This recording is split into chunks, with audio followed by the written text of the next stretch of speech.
Hi, I'm Rebecca Rolnick, and if we haven't met yet, I'm a nature journal teacher. A question I hear people ask sometimes is it selfish to spend time nature journaling?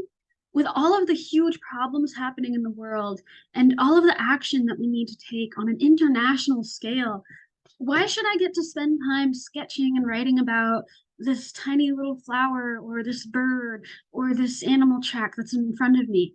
Shouldn't I spend time actually doing something to help solve the problems we're facing? It's a good question. And if you've asked yourself this, it means that you care a lot. So today I'm going to share three reasons why I believe not only is it not selfish to spend time nature journaling, but it actually might be one of the most impactful things you can do to help the world.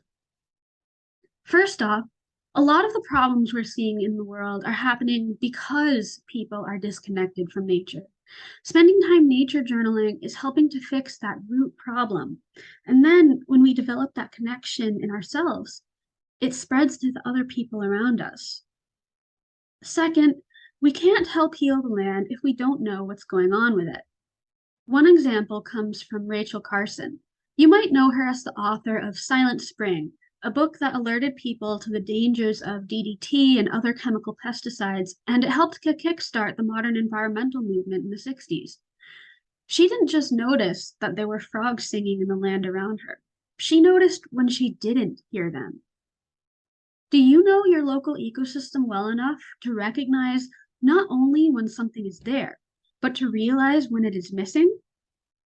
When we have our finger on the pulse of our ecosystem, when we know what's healthy and what's not, that's the first step to figuring out what the land needs and how we can help. And finally, when we nature journal, we're giving our attention and care to the natural world around us. Nature journaler John Muir Laws says that love is sustained, compassionate attention, whether to nature or to a person we care about. And that itself has a lot of value, even before we take action in a more physical way. It's a gift that we're giving in gratitude for the life giving systems that we depend on for our survival. So it's not an either or question. We don't have to choose between spending time nature journaling, doing things that bring us joy and rejuvenate us, or doing things to take action, whether that's through stewardship, planting native species, speaking up at a town hall meeting, or writing to your representatives. We need to have both pieces of the puzzle.